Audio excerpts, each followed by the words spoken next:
بسم اللہ الرحمن الرحیم رب اشرح لی صدری ویسر لی امری واحلل عقدۃ من لسانی یفقہوا قولی۔ ناظرین کرام السلام علیکم۔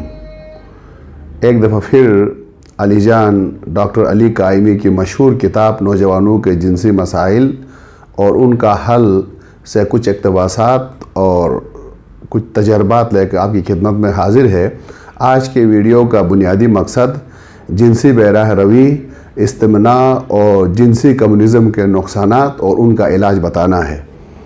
اسلام دین فطرت ہے، ہر کام میں اعتدال اور توازن پر یقین رکھتا ہے۔ پس اسلام دوسرے مقاصد فکر کی طرح پدر مدر آزاد رہنے یا اپنے جنسی جذبے کا گلا گھونٹنے کے حق میں نہیں ہے۔ اسلام ہمیں جس جذبے اور نطفے کو شرعی حدود میں رہتے ہوئے نکاح کے ذریعے بھرپور طریقے سے استعمال کرنے اور لطف اندوز ہونے کی ترغیب دیتا ہے، اپنی نسل کو آگے بڑھانے کی ترغیب دیتا ہے، جبکہ روحانیت اور جنسی کمیونزم کے پدر مادر آزاد سوچ رکھنے والے لوگ جو غیر مسلم افراد بالخصوص افراط اور تفریط کا شکار ہیں۔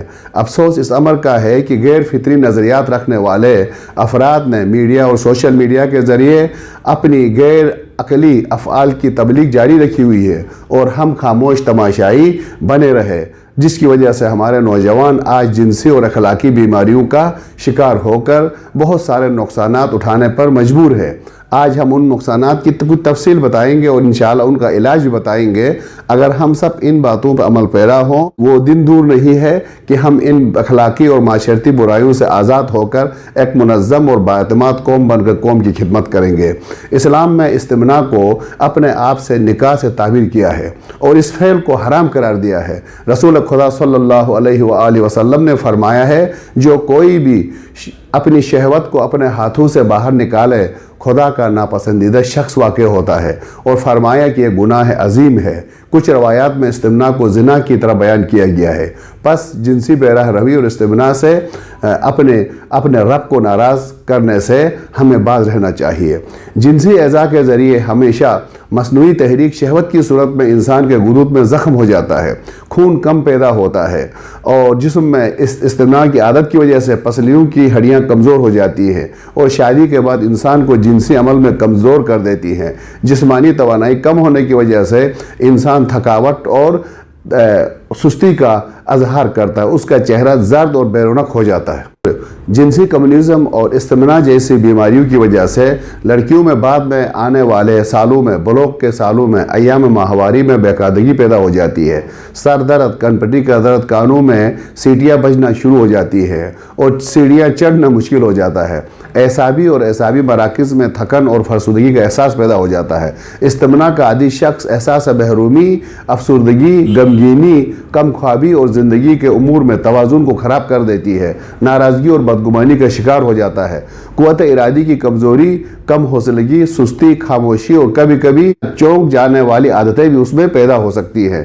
بزدلی، معدہ کی تکلیف، بصارت کی کمزوری اور اپنے آپ پر کنٹرول ختم ہو جانا بھی استمناء کا ہی نتیجہ ہے۔ استمناء کے گناہ کے بعد اپنے آپ کو سرزنش کرنا، اپنے آپ کو حقیر سمجھنا، بے ہمتی کا مظاہرہ کرنا اور استمناء کا عادی انسان معاشرے سے دور رہنا، گوشہ نشین رہنے کو ترجیح دیتا ہے اور شادی سے دور بھاگتا ہے، جو کہ ایک تخلیقی عمل ہے۔ دوسروں کے بارے میں غلط گمان، حسد، کینہ اور غیبت کا عادی ہو جاتا ہے۔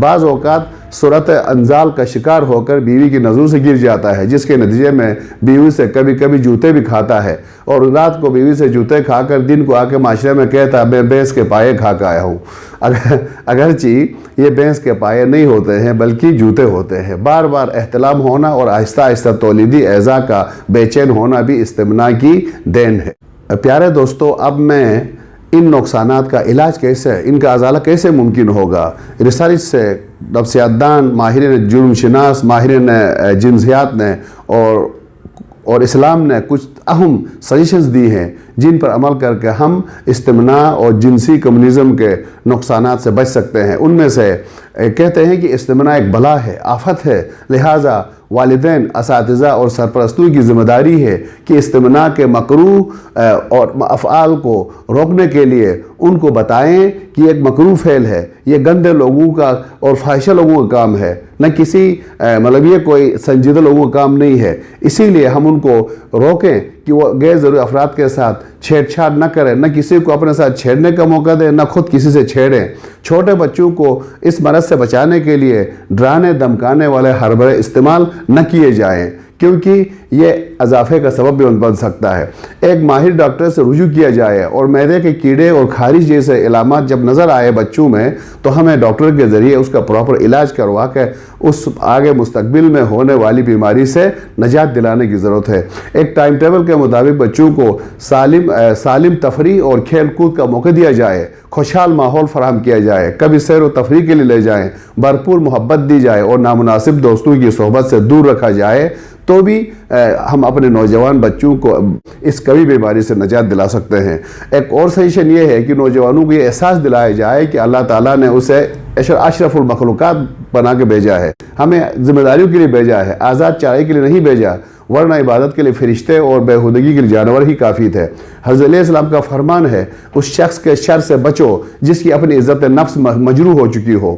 تو روحانی علاج، سائیکو تھراپی، اعصابی کمزوری کو دور کرنے والے جو ٹانکس ہیں وہ بچوں کو دی جائے تاکہ ان کی اعصابی سکون محسوس ہو۔ اور بعض تو مغربی ڈاکٹر اس کا علاج پراپر نہیں بتاتے، وہ کہتے ٹائم ٹیبل دیتے ہیں کہ اس کو ہفتے میں، مہینے میں 2 دفعہ 3 دفعہ کیا جائے۔ یہ ایک غیر فطری بات ہے اور وہ سلاجید کھانے پر زور دیتے ہیں۔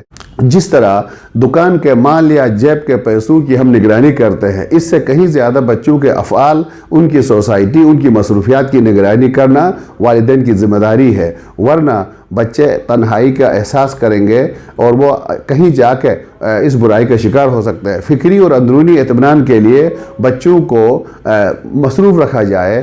والدین جو ہے ان کو دستکاری سے، لمس سے، دیگر بیہودہ چیزوں سے ان کو روکنے کی ضرورت ہے، محبت کے ذریعے روکنا ہے، اور ان پر ماں باپ کو ان کو نہاتے و نہلاتے وقت ان کے اعضائے جنسی سے چھیڑا نہ جائے، کیونکہ آج اگر ماں باپ ان کو محبت میں، نرمی میں ان کے اعضاء کے ساتھ چھیڑیں گے تو کل وہ کسی اور کو بھی موقع دے گا۔ بچے کو پیشاب روکنا نہیں چاہیے۔ پیشاب کو روکنا لڑکیوں کے لیے دوسرے شہوانی قوت کے حرکت جیسے نقصانات کے علاوہ بچہ دانی کے رگوں کو کمزور کرنے کا بھی باعث بن جاتا ہے۔ بچے کی زندگی کی بنیاد محبت پر کھڑی کرے۔ بچے کو یہ احساس ہونا چاہیے کہ وہ والدین کی محبت کے زیر اثر ہے اور محبت سے سرشار ہے۔ والدین اس کو دوست رکھتے ہوں، اس بچے کا دل والدین کے احساس سے محبت کے احساس سے لبریز ہو تو ان کا قوت ارادی مضبوط ہو جائے گا، اور اس فعل قوی سے بچنے کے لیے مضبوط قوت ارادی کا ہونا ضروری ہے۔ پیشاب پاخانہ کے بعد بچے کو دھونا اور اس کے اعضائے جنسی کو صاف ستھرا رکھوانا بھی ضروری ہے، کیونکہ بہت سی بیماریاں وہیں سے پیدا ہو جاتی ہے۔ تنگ لباس نہیں پہنانا چاہیے، اور بہت ہی ملائم اور نرم اور گرم بستر پر بھی نہیں سلانا چاہیے، اس میں بھی یہ جو بیماری لاحق ہو سکتی ہے۔ تو آخری بات، بچوں کو ابتدائی سالوں میں ہی دینی تعلیمات دینی چاہیے، ان کو فہم دینا چاہیے، اخلاقی برائیوں سے واقفیت دلانی چاہیے، اور ان کو احساس ہو کہ خدا شاہد ہے، خدا ہر جگہ موجود ہے، خدا دیکھتا ہے۔ اور جب ہم اس طرح فعل غلط سر انجام دیتے ہیں تو انسان کی عظمت اللہ کی نظر میں گر جاتی ہے۔ لہٰذا ہمیں اپنی شرافت اور عظمت کا احساس ہوگا تو ہم اس برائی سے بچ سکیں گے۔ تو انشاءاللہ تعالی ہم اس کے بعد کے ویڈیو میں 2-4 کیس سٹڈیز، کچھ دوستوں کے کیس سٹڈیز آپ کے سامنے شیئر کریں گے، جس میں جو لوگ اس مرض کا شکار ہوئے اور کتنا پچھتا رہے ہیں۔ تو اللہ تعالی ہم سب کو اپنی باتوں پر، اپنے احساسات پر، اپنے دینی احکامات پر عمل کرتے ہوئے تمام اخلاقی بیماریوں سے بچنے کی توفیق دے۔ والسلام علیکم ورحمۃ اللہ وبرکاتہ۔